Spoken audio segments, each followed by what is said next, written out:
Hivi unajua kwamba kuna aina moja hii ya mafuta ambayo ni tishio kwa afya ya mwanadamu? Katika video ya leo tunaangazia mafuta ambayo yamekuwa ni maarufu katika kusababisha kuziba mishipa ya damu.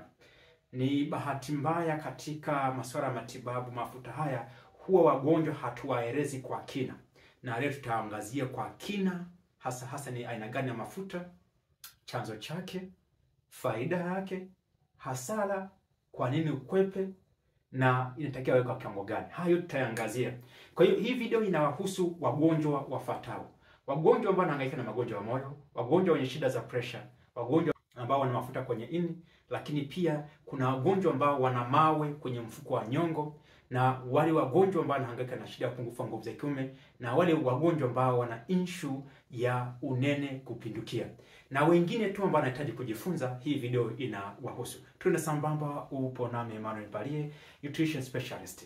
Katika video ya leo tunaangazia aina moja ya mafuta ambayo yanaziba mishipa ya damu. Ni mafuta gani hayo? Twende moja kwa moja, kwa maana kwamba ni mafuta ambayo umekuwa ukiyasikia, ambayo yanaitwa kwamba ni mafuta ya cholesterol au mafuta ya rehemu.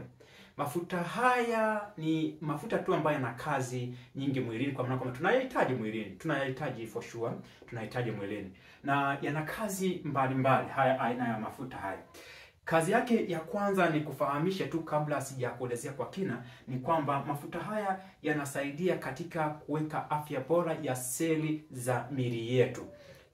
Haya mafuta haya yako kwa kila seli ya mnyama, kwa hiyo yanasaidia kwamba zile seli ziweze kunyumbulika vizuri, haya mafuta ya rehemu. Lakini kazi yake ya pili, yanasaidia katika kutengeneza homoni za kiume na za kike, kwa mfano testosterone, estrogen, zote hizo, si progesterone, zote zinatengenezwa kutumia mafuta haya rehemu ambayo kwamba ni cholesterol. Lakini pia yanasaidia kwa kutengeneza homoni ambazo zinasaidia kupambana na msongo wa mawazo, ambazo ni homoni ambazo zinaitwa kwamba ni cortisol. Tatu ni kwamba mafuta haya yanasaidia kwenye kutengeneza vitamin D. Hakuna namna ambayo unaweza kutengeneza vitamin D bila kutumia cholesterol. Kwa hiyo inasaidia kwenye utengenezaji wa vitamin D kwenye miili yetu. Namba 4, inasaidia kwenye kuzalisha nyongo, bile acid, ambayo inasaidia katika umeng'enywaji wa masuala ya mafuta kwenye umeng'enyo wako. Kwa hiyo inasaidia cholesterol inasaidia. Mwisho, fahamu kwamba cholesterol ambayo ni mafuta ya rehemu yanasababisha mishipa ya damu kuweza kuziba. Sasa unaweza kujifikiria, licha kuwa mafuta haya yana faida nyingi, lakini kwa nini yanakuja na hizi changamoto za kuziba kwa mishipa ya damu? Na kama zinaziba mishipa ya damu, je, tunahitaji kweli cholesterol? Inatuletea swali moja ambalo, hivi tunahitaji kweli cholesterol? Tunahitaji mafuta ya rehemu? Ndiyo, tunahitaji mafuta ya rehemu. Tunahitaji mafuta ya rehemu. Hapa sasa naomba nisikilize kwa umakini ili nikufafanulie.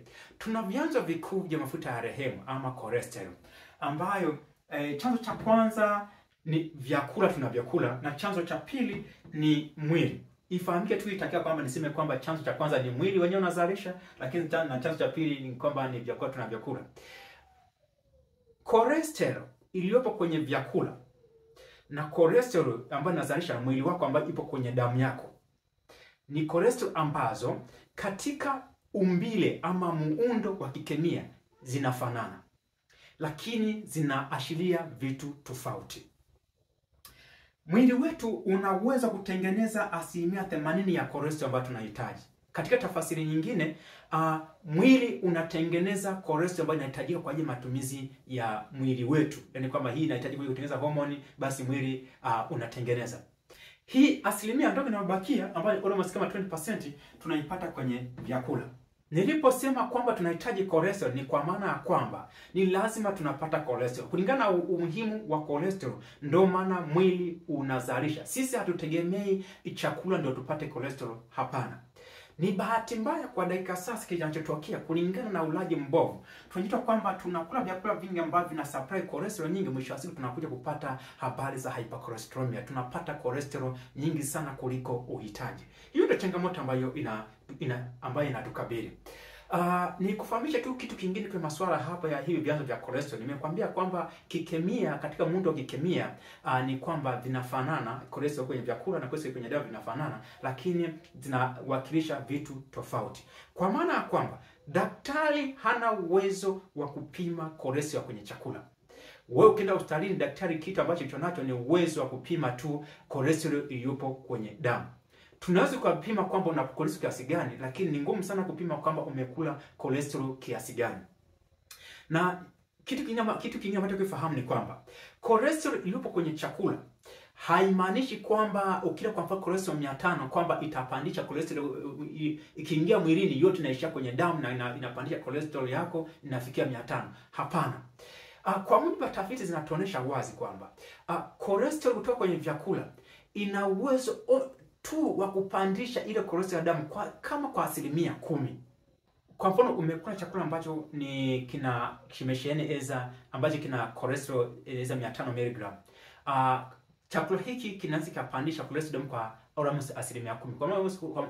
Kwa maana kwamba kuna uwezekano kama 10% ya cholesterol hiyo kuweza kuongeza cholesterol yako kwenye damu. Haimaanishi kwamba itafika 10%. Inawezekana 5%, inawezekana 6%, lakini maximum huwa ni 10%. Na ndio nasema kwamba cholesterol ya chakula chakula inaashia kitu kingine na cholesterol kwenye damu inaashia kitu kingine. Katika tafasiri hii, sasa unaweza kujifikiria kwamba chakula chako unachokula kinaathiri vipi cholesterol yako ya damu. Nikufahamishe tu kwamba vyakula tunavyokula vinaathiri kiwango cha cholesterol kwenye mwili wako, na hapa ndio mwanzo wa magonjwa. Kwa mfano, kuna malighafi ambazo huwa zinaongeza cholesterol ya damu, ili yale mafuta yale kwenye damu yale, kuliko hata cholesterol yenyewe. Kwa mfano, mafuta yanayoganda ambayo tunaita kama ni saturated fat.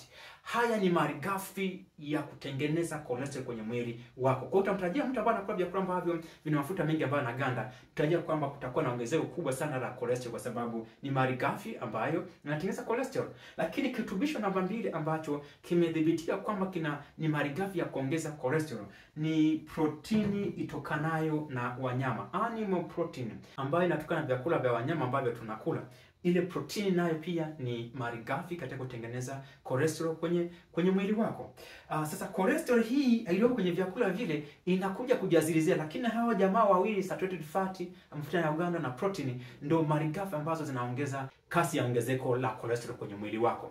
Katika tafasiri hiyo, fahamu kwamba mtu anayekula vyakula ambavyo vimesheheni mafuta ya uganda na proteini nyingi za wanyama na ambapo ni bahati mbaya kwamba huwa inaambatana hizi issue za cholesterol, huyu mtu kwamba tumtajie kama na issue ya ongezeko la mafuta ya cholesterol mwilini, kama anaweza kujinasua, kama ana uwezo kuyashusha ile mafuta, inakuwa ngumu. Hata kama atatumia dawa lakini zitashuka, baada hapo itaongezeka, na huyu ndo atakupata uhatari ya kushambuliwa na mshtuko wa moyo, masuala ya stroke na magonjwa mengine ambayo yanaathiri moyo. Hiki ndio ambacho tunataka kufahamu. Lakini fahamu kwamba hizi ni malighafi ambazo zinapata kwenye vyakula ambazo zinasababisha ongezeko la cholesterol kwenye damu yako. Hapa napozungumzia cholesterol, nazungumzia cholesterol kwa jumla, nazungumzia habari za total cholesterol. Hizi cholesterol ambayo ni mafuta yale kwenye damu nayo yana aina. Aina ya kwanza ni mafuta ambayo tunaita kwamba ni HDL cholesterol. Hii ni aina ya kwanza. Na aina ya pili ni mafuta ambayo tunaita kwamba ni LDL cholesterol, na tatu ni mafuta ambayo tunaita kwamba ni VLDL cholesterol. Yametajwa hivyo kulingana na kibebeo. Hii HDL inamaanisha kwamba ni aina fulani ya protein ambayo hiyo protein huwa inabeba cholesterol. Na hii HDL huwa tunasema kwamba ndio cholesterol nzuri na inatakiwa iwe nyingi kwenye mwili wako. Kwa maana kwamba HDL cholesterol ni moja cholesterol ama kifungashio ambacho kinakusanya cholesterol kutoka kwenye sehemu mbalimbali za mwili na kuleta kwenye ini ili iweze kutolewa ile cholesterol kupitia mfumo wa mmeng'enyo. Wakati LDL cholesterol tunasema kwamba hii ni mbaya. Kwa sababu gani? Ni kwa sababu hii ndio inachukua cholesterol ambazo zimetengenezwa kwenye ini lako na kuisambaza kwenye sehemu mbalimbali za mwili wako. Na ndio tunasema kwamba ongezeko la cholesterol, mafuta ya lehema aina LDL cholesterol kwenye damu yako ndio ambayo inahusiana na masuala ya mshtuko wa moyo, kukakamaa kwa mishipa ya damu moyo kutanuka, habari ya masuala stroke, ni kwa sababu ya hii ongezeko la mafuta, habari kwamba ni LDL cholesterol. Mwisho hii inaambatana na habari za VLDL cholesterol, ambayo pia bado ni lehemu ambayo ni mbaya sana, ambayo kwa pamoja na huyu LDL cholesterol ndio vinaweza kukufanya vibaya sana. Vinakuwa vimeongezeka hivi vitu, inakuwa ni vibaya sana. Ni vema uiongezeke HDL cholesterol kuliko kuongezeka hii LDL na VLDL cholesterol. Sasa ni bahati mbaya, vyakula vingi tunavyokula vinasababisha ongezeko la hizi cholesterol mbaya, ambazo ndio zinachukua cholesterol kutoka kwenye ini lako na kusambaza katika sehemu mbalimbali. Hiyo ni changamoto ambayo tulionayo, na ni vyakula vingi ambavyo tunakula ambavyo vinatokana na wanyama, ambavyo vimesheheni mafuta na uganda, proteini hizi za wanyama hizi na masuala cholesterol, mara nyingi huwa vinaongeza hii cholesterol mbaya, mafuta ya rehemu mabaya. Sasa kikawaida mafuta haya kumeshana kwamba yana faida, yanatakiwa yawe kiwango gani kwenye mwili wa binadamu ili yasiweze kusababisha madhara? Hapa kuna kiwango. Kwa mujibu wa miongozo iliyo mingi inasema kwamba inatakiwa hii cholesterol ama mafuta ya rehemu yawe kati ya miligramu 150 mpaka 200 per deciliter. Hapa tunasema kwamba iko normal. Inapoanzia 200 mpaka 239 miligram per deciliter, tunasema kwamba hii imeshaanza kuwa kubwa, ni borderline high, kwamba imeshaanza kuwa kubwa sasa. Wakati kuanzia 240 kuendelea juu, tunasema huyu mtu ni ana cholesterol nyingi, ni ana hypercholesterolemia. Ukija kuangalia, kuna kitu kimoja ni watazamisha watu ambao wanapambana kukwepa issue za vyakula vyenye cholesterol. Kuna hii 150 ambayo nimeiweka hapa, kwamba chini ya 150 mg per deciliter. Kadiri cholesterol inazidi kuongezeka, ndo kadiri uhatari wa kushambuliwa na magonjwa ya moyo nao pia unazidi kuongezeka.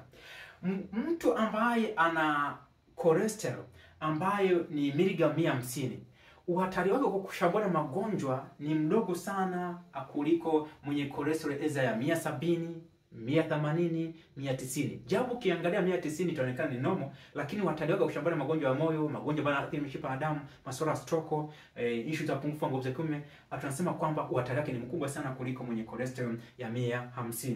Wakati huo mwenye cholesterol ambaye ana cholesterol ya 100 miligram per deciliter, huyu ana uafadhali zaidi kuliko ambaye ana cholesterol ya 160. Ambapo kiangalia 160 itakuonesha kwamba ni normal, lakini uhatari wake kuchambana magonjwa ni mkubwa sana kuliko huyu ambaye ana cholesterol ya 100 miligram per deciliter. Kwa hiyo ambacho wanakishauri kwa wale watu ambao tunapambana na ongezeko la cholesterol, na wale watu wenye magonjwa ya moyo, wale watu wenye issue ya stroke, na washauri kwamba target kushusha cholesterol yako iwe angalau below 150. Kuna mtu anaweza kusema kwamba kama ina kurenji 150 mpaka 200 ndio normal, je, ikipungua haiwezi kuleta shida? Naomba nikwambie kitu kimoja. Hakuna mtu alishawahi kufariki kwa kuwa na cholesterol ndogo. Kwa mujibu wa kitabu hiki ambacho kinaitwa The China Study, ambacho kilitengenezwa baada ya kufanyika kwa tafiti kubwa sana ambayo iko inaitwa The China Study. Tafiti hii ilikuwa ni nchi tatu ambazo zimeungana pamoja, Marekani na Uingereza na China, ambao walikuwa naangalia sababu ya kuongezeka kwa haya magonjwa sugu. Walipokuja kupima cholesterol ambacho ilikuwa ni kimoja kiachia cha magonjwa ya moyo, mtu ambaye alikuwa na cholesterol ndogo katika zile sampuli ambazo alichukua alikuwa na cholesterol ya 90 mg per deciliter, na walionekana ambao alikuwa na cholesterol hiyo ya chini ndo ambao walikuwa wako salama zaidi kuliko ambao alikuwa na cholesterol ya juu. Kwa katika tafasiri hiyo, nashauri kwamba kwa wale wagonjwa wote ndaka mtarget kuwa na cholesterol ambayo iko below 150, iwe chini ya 150. Wakati huo tuko na target kuongeza cholesterol nzuri, hizi HDL cholesterol. Baada itaongezaje? Ni kwa kula vyakula ambavyo ni bora, hasa ambavyo vinatokana na mmea. Nilihitaji kufahamisha tu juu ya haya mafuta ya rehemu ambao walio wengi hawayaelewi, na vyanzo vyake hivi uweze kuvielewa vinapatikanaje, na malighafi ambazo zinatumia kutengeneza habari za cholesterol. Kwa kama ukijaribu kuangalia hapa, hakuna sehemu ambayo tunazungumza habari za wanga kwa maana kwamba starch kama inatengeneza cholesterol, hapana. Saturated fat na protein ndio malighafi. Nilihitaji kufahamisha hayo. Nikushukuru wewe kwa kuitazama video yangu. Ulikuwa nami Emmanuel Mpari, nutrition specialist. Nikutakia kutimia kwa heri.